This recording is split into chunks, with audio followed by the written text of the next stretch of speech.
नमस्कार, मैं हूं आपके साथ वक्ता दुबे। एपीएन के लोकप्रिय कानूनी प्रोग्राम लीगल हेल्पलाइन में आपका बहुत बहुत स्वागत है। इसमें हमारे कानूनी विशेषज्ञ रोजमर्रा की जिंदगी की समस्याओं से जुड़े कानूनी मसलों पर आपकी शंकाओं का समाधान करते हैं। आप भी इस प्रोग्राम से जुड़ सकते हैं और फोन करके कानूनी राय ले सकते हैं। आज हम आपको गैंगस्टर एक्ट से जुड़ी कानूनी जानकारी देंगे।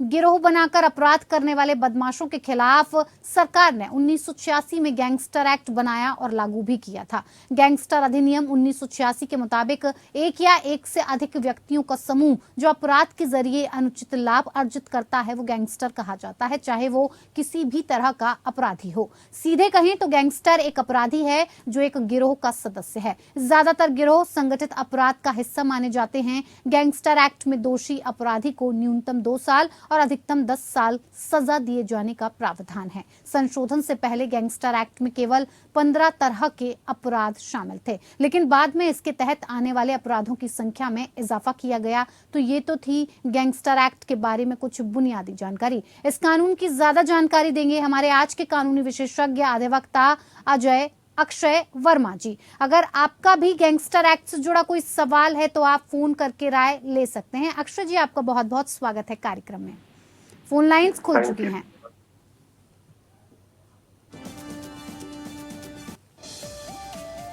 तो एक बार आपको विषय की जानकारी फिर से दे देते हैं। गैंगस्टर एक्ट से जुड़ी जानकारी के लिए आप हमारे इन नंबर्स पर कॉल कर सकते हैं जो टीवी स्क्रीन पर फ्लैश हो रहे हैं और हमारे कानूनी विशेषज्ञ के साथ जुड़कर कानूनी सहायता ले सकते हैं, राय मशवरा कर सकते हैं। हमारे नंबर्स हैं 012061279370, 012061279338।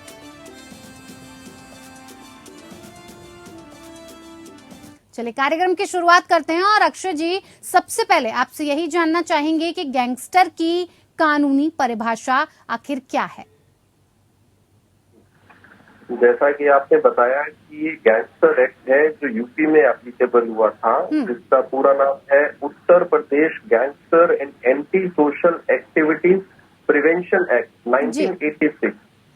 ये 15 जनवरी 1986 में लागू हुआ था यूपी स्टेट के अंदर। और इसमें जितने भी गैंग जो ऑपरेट कर रहे थे, एक से ज्यादा लोगों के, उनको एक लिस्ट प्रोवाइड की गई है। इसके अंदर जो जो क्राइम की लिस्ट है, जो भी लोग उन क्राइम के दायरे में फॉल करते हैं, उन सब के ऊपर वो गैंगस्टर एक्ट लगाया जाता है। जी अक्षय जी, बिल्कुल। अक्षय जी, क्यों लाया गया ये गैंगस्टर एक्ट, ये भी आपसे जानना चाहेंगे। जी देखिए, जैसे जैसे इंडिया एक प्रोग्रेसिव और एक डेवलप्ड कंट्री की तरफ बढ़ रहा है, तो कहीं ना कहीं क्राइम का रेट इंडिया में बहुत ज्यादा होता जा रहा है। तो ये गैंगस्टर एक्ट लाने का पर्पस इतना था कि जितने भी गैंग्स ऑपरेट करते हैं उन पे कड़ी से कड़ी कार्रवाई की जाए। यही एक मेन मोटिव था, सो दैट कि आम पब्लिक, एक कॉमन मैन, उसको थोड़ा सा पीसफुली सोसाइटी में रह सके और गैंग्स को थोड़ा सा कंट्रोल करा जाए। जी बिल्कुल। अक्षय जी, किन किन अपराधों में गैंगस्टर एक्ट लगाया जाता है, ये भी हमारे दर्शकों को बता दीजिए। जी, अगर हम गैंगस्टर एक्ट की बात करें तो इसके अंदर सेक्शन 2B है, उसके अंदर एक बहुत लंबी लिस्ट दी गई है, जिसके मैं आपको कुछ बताता हूँ कि जो जो एक्ट इसमें, जो गैंगस्टर एक्ट एप्लीकेबल होता है, जिससे कोई भी इंसान अगर कोई शराब की तस्करी करता है, कोई भी इंसान कोई ड्रग्स की तस्करी या डेंजरस या इंटॉक्सिकेंट पदार्थों की तस्करी करता है, कोई भी एक्ट ऐसी किसी चीज की तस्करी करता है या कोई भी इमूवेबल प्रॉपर्टी पे कब्जा करने की कोशिश करता है, ऑक्यूपाई या पोजेशन के तौर पे, कोई भी इंसान अगर किसी पब्लिक सर्वेंट को कोई काम करने से रोकता है या उसकी लॉफुल जो ड्यूटीज हैं उसमें इंटरफेयर करता है, immoral trafficking of women and girls, offences related to gambling, preventing any action related to government और लोकल अथॉरिटीज। गवर्नमेंट या लोकल अथॉरिटीज को कोई भी एक्शन या उसको काम करने से अगर कहीं पे बाधा क्रिएट करता है, कोई भी ऑक्शन, कोई ट्रेड, कोई लोकल अथॉरिटी को जो करती है उसमें अगर कोई बाधा उत्पन्न करता है, किसी से भी, जैसे हम हफ्ता वसूली कहते हैं, या मतलब एक कोई बिजनेस कर रहा है उसके बिजनेस में अगर कोई इंटरफेयर करता है, उसको धमकाता है, अनलॉफुल वे से, तो उसको वो भी इस दायरे में आ जाता है। किसी भी तरह के कोई वोटर से रिलेटेड मामला, जैसे कि prevention of public to cast their vote, तो वो सारे मामले भी इसी एक्ट के तहत दिए जाते हैं जी। कोई भी वायलेशन या फिर disturbance in the public places, वो सब इसके अंदर इंक्लूड होता है। इसके अलावा kidnapping, terrorism, assaulting of public, इस तरह से एक बहुत लंबी लिस्ट है जो सब इनके दायरे में आता है। जी बिल्कुल अक्षय जी, गैंगस्टर एक्ट पर सुनवाई के लिए आपसे जानना चाहेंगे कि क्या स्पेशल कोर्ट का प्रावधान है? जी बिल्कुल। सेक्शन 5 है गैंगस्टर एक्ट का, जिसमें एक स्पेशल कोर्ट्स को एस्टैब्लिश करना और वो स्पेशल कोर्ट्स ही सारे के सारे मैटर्स गैंगस्टर एक्ट से रिलेटेड सुनेंगी, जिसके अंदर state government in consultation with the chief justice of the high court कोई भी सेशन जज या फिर एडिशनल सेशन जज को अपॉइंट करेगी as a special court officer. तो वो जो स्पेशल जज है वो ही ये सब मामले सुन सकता है, और इससे नीचे का जैसे मैजिस्ट्रेट है या कुछ है उसके पास इसको सुनने का अधिकार नहीं होता है। ये काम कैसे करता है ये भी अक्षय जी आपसे जानना चाहेंगे। अगर स्पेशल कोर्ट का प्रावधान है तो ये भी बता दीजिए कि ये कैसे काम करता है, क्या रूल्स रेगुलेशंस हैं, किस हिसाब से क्या कुछ होता है?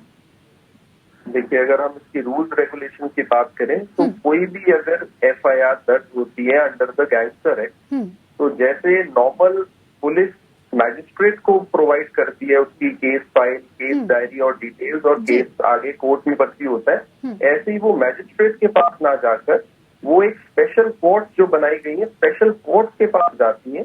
जैसे मैजिस्ट्रेट की पावर्स थी उससे ज्यादा पावर्स के साथ ये स्पेशल कोर्ट इसकी सुनवाई करता है, और सारा प्रोसेस इसका वैसा ही रहता है जैसे एक नॉर्मल क्रिमिनल केसेस का रहता है।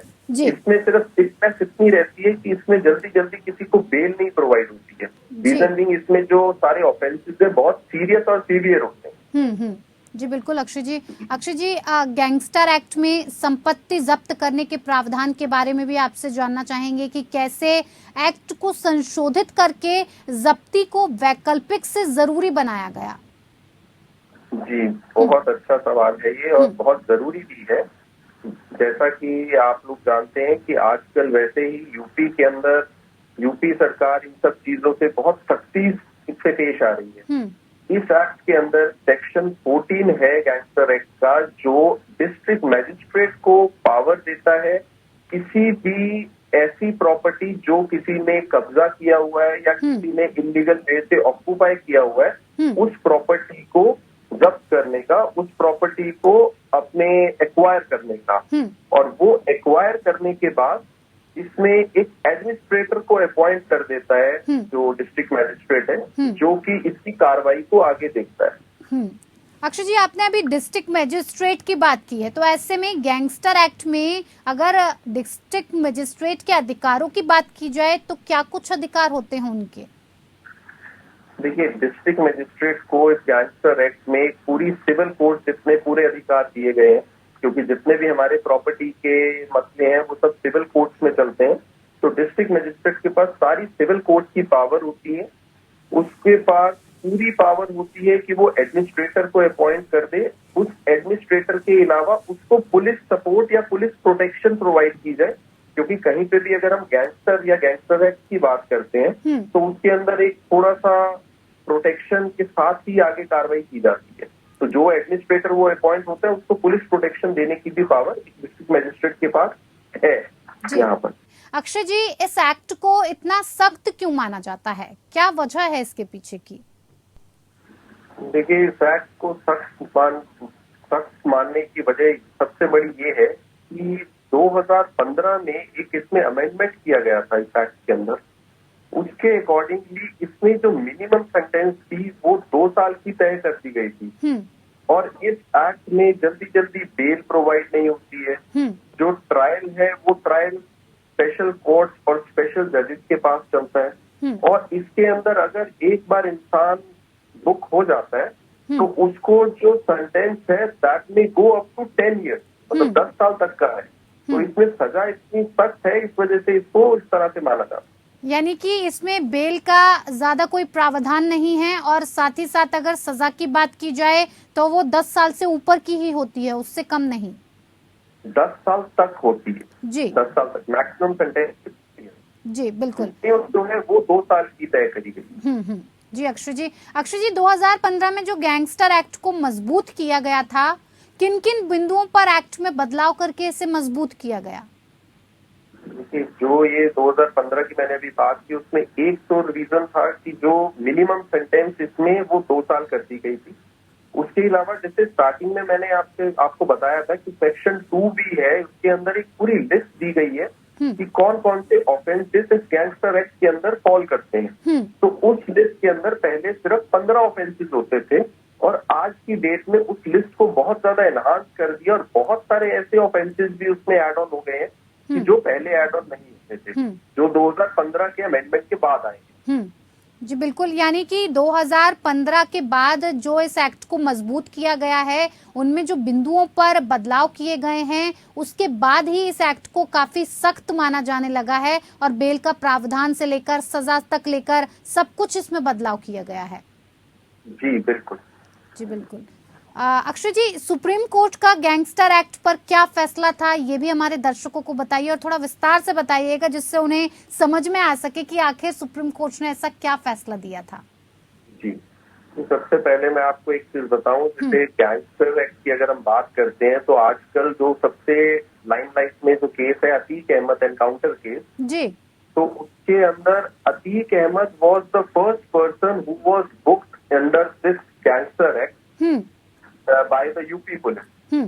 और इसमें सुप्रीम कोर्ट ने एक अभी रिसेंटली 27 अप्रैल 2022 को एक फैसला है जिसमें सुप्रीम कोर्ट ने क्लियरली ये वर्डिक्ट दिया है कि कोई भी इंसान अगर इस लिस्ट, जो एक क्राइम की लिस्ट दी गई है, उसमें अगर फर्स्ट ऑफेंस करता है तब भी उसके ऊपर गैंगस्टर एक्ट एप्लीकेबल हो जाता है, जो कि पहले ये सब चीजें नहीं होती थी। सुप्रीम कोर्ट ने जो फैसला दिया है वो सारी अदालतों पे, सारे पुलिस अथॉरिटीज पे, सब पे एप्लीकेबल होता है। तो इस चीज को इसी रीजन की वजह से बहुत अहम फैसला माना जाता है सुप्रीम कोर्ट का। जी जी बिल्कुल। अक्षय जी एक बात और आपसे जानना चाहेंगे कि ज्यादातर हम देखते हैं गैंगस्टर्स कभी कभी जब उन्हें पता होता है कि उन्होंने कुछ ऐसा काम किया है जिसमें वो अब पुलिस की नजरों में आ गए हैं, उन्हें सजा हो सकती है, तो ऐसे में वो विदेश भाग जाते हैं, विदेश में जाकर बस जाते हैं। तो क्या गैंगस्टर एक्ट के तहत ऐसा कोई और प्रावधान है कि जो भारत सरकार है उन्हें विदेश से पकड़कर यहाँ वापस ला सकती हो, या विदेश में उसके लिए कांटेक्ट करके कुछ ऐसा कर सकती हो जिसके लिए विदेश से उन्हें वापस लाया जा सके भारत? जी, आपने बहुत अच्छा सवाल पूछा है, लेकिन इसमें मैं आपको बताना चाहूंगा गैंगस्टर एक्ट में इस तरह का कोई प्रावधान नहीं है। ये जो प्रावधान है ये कंट्रीज टू कंट्रीज मैटर करता है। जी, इंडिया की अगर किसी कंट्री के साथ ट्रीटी साइन हुई है जिसमें वो दूसरी कंट्री हमें कोई भी उसके वहां पे किसी ने अगर असाइलम लिया है या प्रोटेक्शन लिया है किसी गैंगस्टर ने, वो अगर लाने की इंडिया वापस परमिट करती है तो तभी हम वहां से किसी पर्सन को वापस ला सकते हैं, अदरवाइज नहीं। एग्जाम्पल के तौर पे आपने कई सारे ऐसे केसेस देखे हैं कि भाई कहीं पे कोई क्राइम करा, क्राइम करके वो वहां पर चले गया किसी और कंट्री में, उस कंट्री के साथ अगर तो ट्रीटी नहीं है तो उसमें इंडिया को भी बहुत मुश्किल होती है, हमारी गवर्नमेंट को, पुलिस एजेंसीज को बहुत टाई अप करने पड़ते हैं उस कंट्री से किसी को वापस लाने के लिए। लेकिन जिन कंट्रीज के साथ ट्रीटी साइन की गई हैं उस कंट्रीज में थोड़ा सा ये इजी है, और हमारी पुलिस और हमारी जांच अधिकारियां और एजेंसीज उसको, क्रिमिनल को वापस ले आती। जी अक्षय जी ये भी आपसे जानना चाहेंगे कि जो क्रिमिनल्स होते हैं उन्हें गैंगस्टर कैसे घोषित किया जाता है, इसके पीछे का पूरा प्रोसेस क्या है? देखिए, जो क्रिमिनल है अगर तो वो किसी गैंग का हिस्सा है, एक गैंग होगा एक या एक से अधिक लोगों का, एक इंसान का कभी भी गैंग नहीं होगा, गैंग एक से ज्यादा का ही होता है। तो गैंगस्टर वो तभी कहलाएगा अगर वो एक ग्रुप का हिस्सा है, एक किसी मतलब 2, 4, 6 कुछ लोग हैं जो इस तरह की एक्टिविटीज, क्रिमिनल एक्टिविटीज करते हैं जो कि हमारे गैंगस्टर एक्ट में प्रोवाइड की गई हैं, तभी वो एक गैंग का हिस्सा कहला के वो अपने आप को गैंगस्टर कहलाया जाएगा, अदरवाइज वो एक नॉर्मल क्रिमिनल रहेगा। जी अक्षय जी, अक्षय जी, गैंगस्टर एक्ट में अपील कैसे करते हैं? गैंगस्टर एक्ट में अपील का प्रोविजन स्पेशल कोर्ट के बाद हाई कोर्ट में रहता है। अगर कोई भी इंसान स्पेशल कोर्ट के ऑर्डर को चैलेंज करना चाहे तो वो अपनी हाई कोर्ट, जिसको हम ऊपरी अदालत बोलते हैं, उच्च न्यायालय में जाकर वो अपील फाइल कर सकता है, जिसमें उस ऑर्डर को चैलेंज किया जाएगा जो कि स्पेशल कोर्ट में दिया था।